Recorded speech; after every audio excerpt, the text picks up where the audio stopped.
right, guys, welcome back to the channel. I am Mason, and we are doing a first-time interview on the channel with Darryl Ayles from Orange Hat Film Productions. Darryl. Do you want to tell the viewers kind of a bit about your overall portfolio? I started making things after film school, and I'm pretty sure film school was like, 10, 11 years ago now. Here in Fanshawe, we stuck around in London, and then after a few years, we made a bunch of shorts and then a mini-series, and then started into feature filmmaking at a very low budget. And that was our first film, 44. Followed that up with a film, Dorn in Darkness. We shot Vent for Tad in between. We had our own film, Taz, but after Taz, it kind of spiraled out to me shooting a lot of different projects. So I've been being kind of a freelance DOP for the last little while, and after that, kind of got involved with a little collective, the little MOIRE media collective, and then, yeah, the last couple years have almost been a blur, man. I had a kid a couple years ago, and ever since, it's just been wild. So 11 years later, and we're still here doing it. And so you have a few projects super recently, and ones that you're still working on right now. Tell us a bit about that. Most recently, we were kind of in the tail end of a festival run for a film called Leatherbound that we made with Michael J. Doyle and Doyle Pictures. It's a silent film of sorts, a horror movie set in October and super spoopy, and had a lot of fun with that. It's all silent, so the main character is deaf, and there's just the only way you're getting information is through ASL, but we did some crazy stuff, and there's a crazy third act in that. So if you get the chance, check out Leatherbound soon, or anything else Michael J. Doyle's doing. That guy's wild. That's got to be one of the craziest things to do as a DP, because the visuals are carrying the narration in such a big aspect. And I thought the visuals and everything going on with the colors, the set design and all that, you guys really killed it. So I love how that one turned out. Oh, thank you, man. And it really was a team effort, I got to say, because a lot of that, that's what Michael's biggest skill is. He put together, he bought so many props. The main house we shot in was this very bare, bland Airbnb, but it gave us a blank palette to work with. So he really turned it into this Halloween house with all these things. So he gave us the basis, and then Jamar and I worked together to create different LUTs to kind of represent each of these moods he wanted, because as much as he kept saying it's all orange, it's just orange throughout, it really wasn't, you know what I mean? I think my favorite scenes in that movie are there's a scene at the fair that's very blue and yellow and not very orange, and it really kind of takes you away from it all. There's a lot of diner stuff and school stuff that's kind of a very blank, normal palette, but it kind of has its own little flair. There's lots of fantasy stuff that's just straight up white light, black backgrounds. There were so many different palettes that we kind of had to tame. But really cool, and a little secret for you, the main LUT we used for that project was actually the Night with Nathan LUT.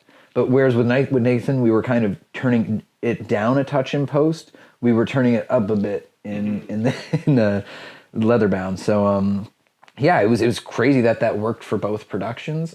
Shout out to Brent Baird and I cannot wait to see A Night with Nathan. I'm excited for that. Yeah, not so much I can say about that one yet, because I know we've kind of just dropped a trailer and we're starting the festival route there, so I can't say too much plot wise and visual wise. But that one was also really fun. A completely different vibe than Leatherbound, because like you're saying, Leatherbound leaning into the silent aspect was very hyper everything. So I'll not the biggest spoiler. I think it's in the trailer. There's some fire in the movie, so there's entire sequences that are baked in reds and really go into this almost Argento staining, red and black kind of vibe.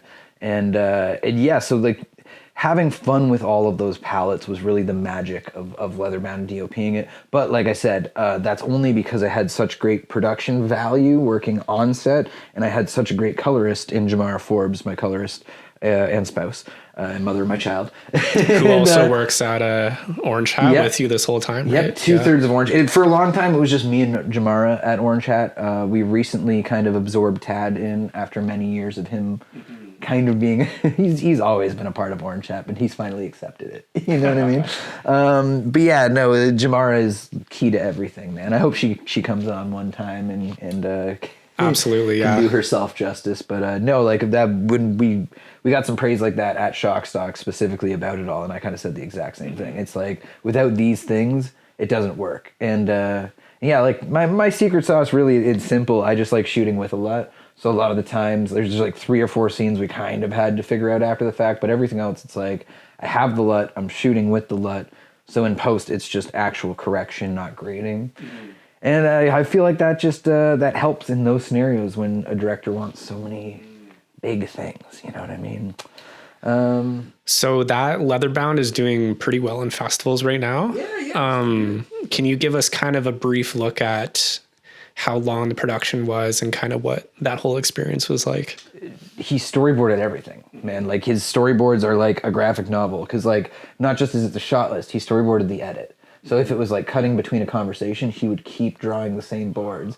Isn't that why? Like what? That's dedication. That takes so long. Yeah, and now he has like a thick book of storyboards. And the cool thing was though, even in 22 when he brought me on, his binder was like, it was production ready. It was like the first page was the first weekend with storyboards for all those shots with the, the call sheet ready to go. Mm-hmm. Like he was so prepared that I was like, okay, I know this guy can do it. So we waited a year. And then we filmed. Everything was pretty smooth for production. Like, there was very rarely a day that was like significantly, the worst thing ever. We were kind of stuck in a house for a little while, so that was.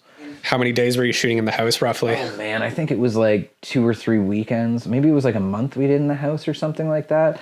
I had the same thing with the vent. It's like those in the vent. Those are the only 2 locations where just like I shot them for so long that it stopped being fun. But that's part of filmmaking though.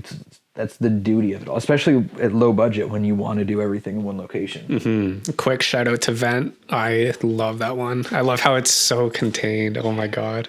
No, that one's killer. Honestly. Yeah, and that's it. We've had a cool variety over the years, right? Where as much as I love, the bigger companies that just stick to like straight up horror films, like I feel like we've really, dipped our toe into everything over the years. So A Night with Nathan, that's pretty much dramedy? Yeah, that's more dramedy. I didn't write that, so but yeah, it's kind of like a late night buddy comedy. But here's the thing with Brent: he always is very like his core is the story, and the story is usually pretty emotional. And I can't. That's why I don't want to say too much about the actual production, because there's like the second half. There's so much I can't talk about.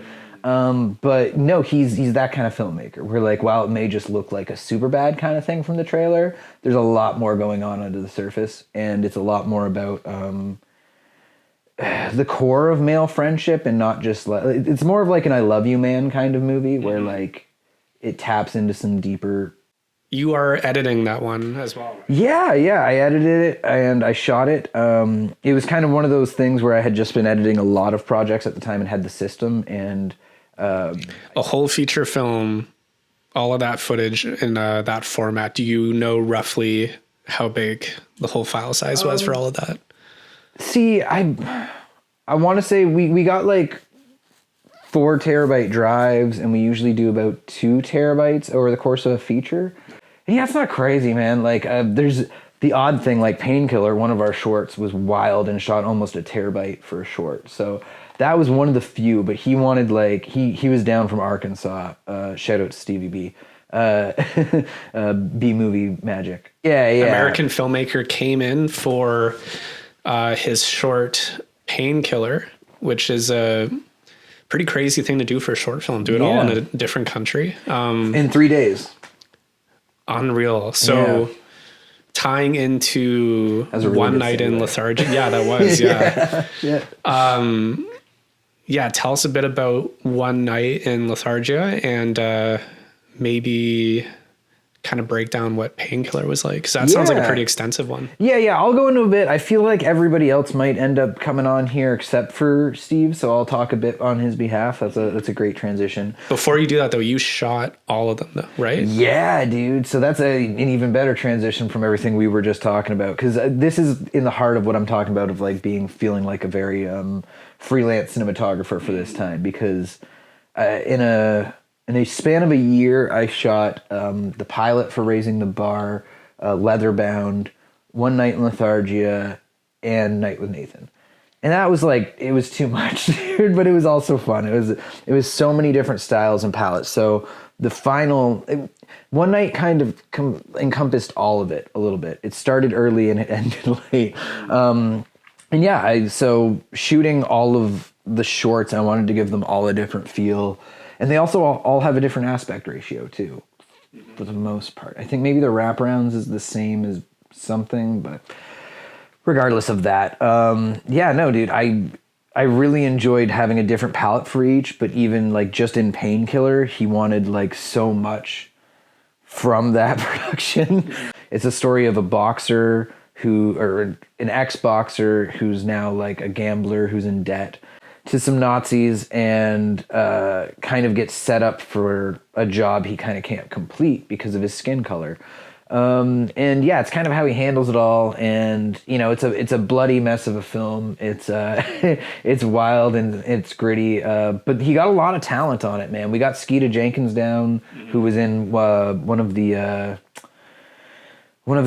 Puppet Master movies, Puppet Master 3, I think it was. And he was just a stand-up actor, like in general, like a nice Southern dude. And yeah, dude, like I really liked working with everybody on that production. We got to work with Locked in the Cellar for the first time.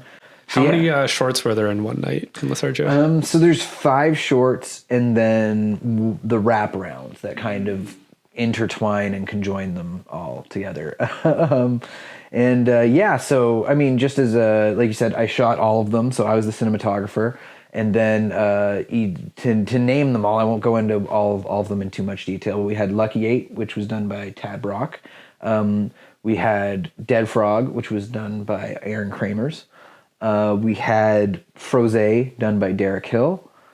Painkiller, which we talked about, Steve Beeson. And then me and Devin co-directed Dark and Stormy, which is, when you see it, you might understand why it needs 2 directors. It's kind of crazy and kind of wild, and Devin's a big dreamer. I'll let him talk about that one more, but that was one of the ones where you talk about crazy camera stuff and needing every trick in the book. It was one of those.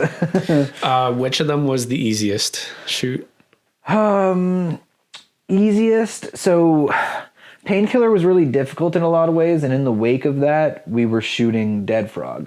So I think Aaron was able to learn a lot from what didn't go right on Painkiller and put it all towards Dead Frog. And while Dead Frog had a lot of hurdles that might mess up certain productions, Aaron just kept his head down and was like, okay, no, we'll work with this, we'll fix this, we'll do that. So like it's that or Lucky 8, but Lucky 8 it took way longer to film. So we filmed it in like pieces over time because Tad was never in a rush. But no, smoothest, definitely I'd say Dead Frog or Froze.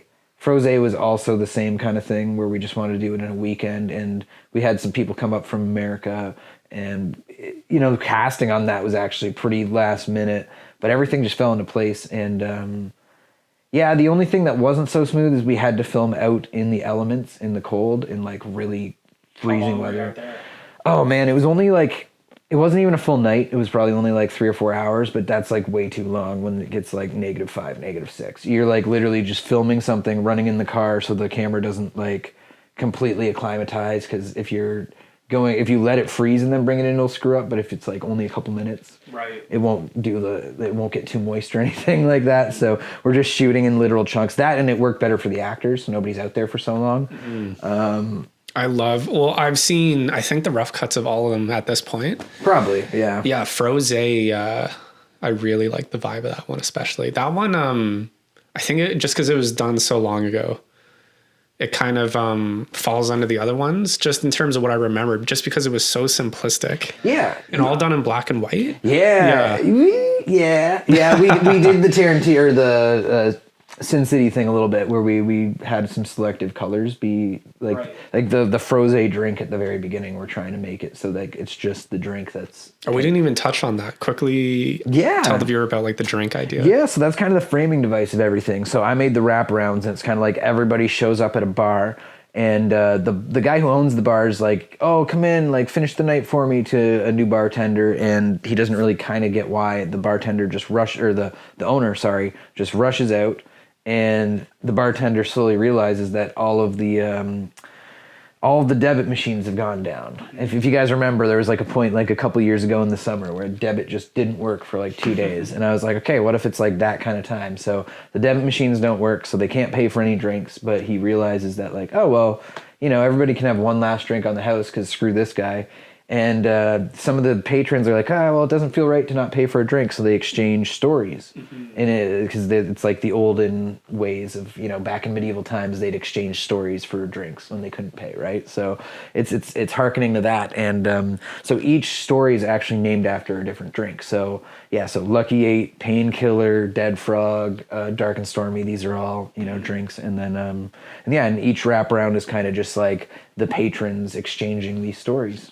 Yeah, it's which, you know, it sounds simple enough. Like us just talking about it sounds easy, but it was like, if you add up all the production time and all, it's like 7 different productions. You know what I mean? It was so much work and so much planning, and all the different directors killed it. But like, yeah, shooting them all was a lot, man. Like I kind of get why anthologies have different DOPs now. Anything major you feel you learned from it in terms of the work you usually bring to projects? Yeah, but in a way, I feel like it was a lot about like sharpening the tools. You know, I've been doing a lot of my own stuff for so long, but when you are kind of at the whim of other directors and their vision, you have to take a step back and do what's right. Because you always want to do what's right for the story, which is easy as a director DOP. But when there's a disconnect between what you guys want as a pair, it can get kind of hard. But then it's about finding that middle ground, and that's what filmmaking is. Because at the end of the day, if you get to these bigger films, that's gonna be it times a million, because everything's delegated to all these little roles, and you have to be able to accept that. Whereas for me, I feel really comfortable when I write, direct, and shoot. Like it kind of completes and edit. You know what I mean? Like it sounds like I'm being a control freak, but I find you get like a really concise vision. But that only works if you're open to everyone around you and their suggestions. Because if you try and just like make your movie with your blinders on, it can really hamper it. Michael J. Doyle learned that a bit on Leatherbound because he was so prepared. For me, I've reached a point where I can be malleable enough, but I'm still going to fight for the story. So I would kind of butt heads with the director sometimes just to be like, guy, like, maybe this isn't the corner to cut, or maybe we need to, you know, put a foot in here. And I guess it really helped me be more of a producer in that sense, because that's what a good producer should do, is kind of be over someone's shoulder, giving those ideas. But no, it just helped me to learn like how to work with all these people and all these different visions. And then ironically, I'm going to now direct and shoot my own stuff again after all of this. But no, it was very needed, because in all of these projects, so like Raising the Bar, with one director, Jerry Zeiler. Then it was Leatherbound, Michael J. Doyle, Brent Baird on Night with Nathan, and then all the 4 or 5 other directors. So like it was 7 directors I was working with in a year, you know what I mean? And then I even, low-key, I worked on a little bit for you at the very tail end of that, so I got to see how you directed. I was way more hands-off on Into the Hollow. But it was, I saw so many directors and their different ways of working that I think sometimes you're like, oh man, I'm going to do that now. But then other times you're like, I'm never going to do that. You know what I mean? It really teaches you from the outside too, because when you're on set and you're the director, you're like, oh, I'm just doing this, but you don't realize how the crew feels. So it's really good. I recommend this to anyone out there to take a step back and be the other roles on set, and especially acting. If you want to direct, you have to go act in some of your own crap or be directed by someone. Because once you feel the needs of an actor, you can actually direct properly. Do you know what I mean? Like, I feel like there's a disconnect. Well, Dark and Stormy, if it's okay to mention that you were acting in that. Yeah, let's talk about that, man. That was a pretty emotional performance in terms of the stuff you had to do. I was really surprised to see you in that role, and I thought you pulled it off pretty well. Yeah, really well. I'll say no. I won't say spoilers about the depth that I go to in that role, but yeah, 100%, man. Like I think I'd been building to something like that for a while. I've been doing bit parts in a lot of my own movies. So in 44, taking it all the way back, I played this bad guy specifically for the reason that when he died, he had to get stabbed and cut in the throat. But I knew I couldn't put an actor through it because they had to be stabbed 40 times for 40 takes or whatever. That's right? one of my favorite parts of that fight scene. Thank you, man. Love that Play that fight clip scene. right now. Yeah. And I love the part where I think one of you is punching and you're like doing like the like blocking and right stuff before like that. and Tad is an amazing choreographer. It was all like Tad, me, and Angel in a room just figuring out how this can all work and function. But it was Tad guiding it all right. Like he's the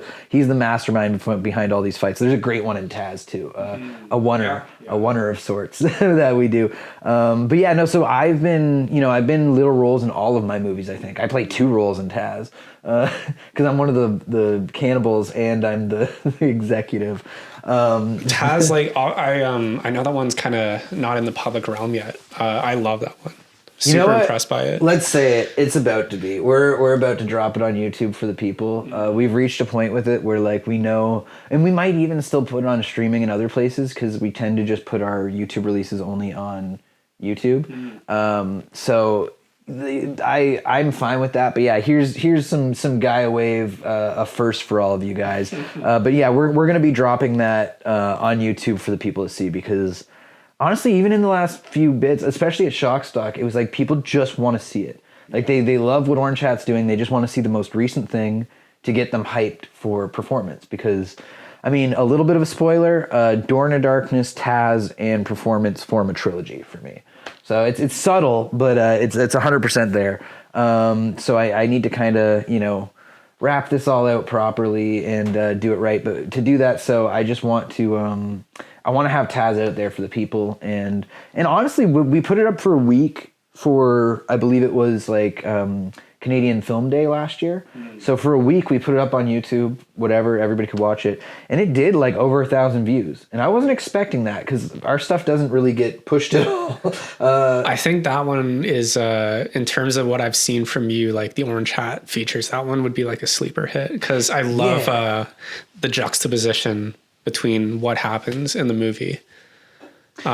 Craziness. I love it. No, thank you, man. Like I love to hear that. We a bunch of my friends from film school that I went to, I actually just heard back a few weeks ago. I gave them the screener because they had been asking for it, and they all got together in Toronto and watched it together, and they loved it. They loved the twist. That's all we'll refer to it as right now. But they loved the twist, and I think that if you just give it the hour and 10 minutes that is the movie, it's worth the ride. And yeah, so honestly, by the time this is up, it might only be like a few weeks, maybe a month, but it should be hitting YouTube because I want the people to see what Taz was. I really enjoyed it.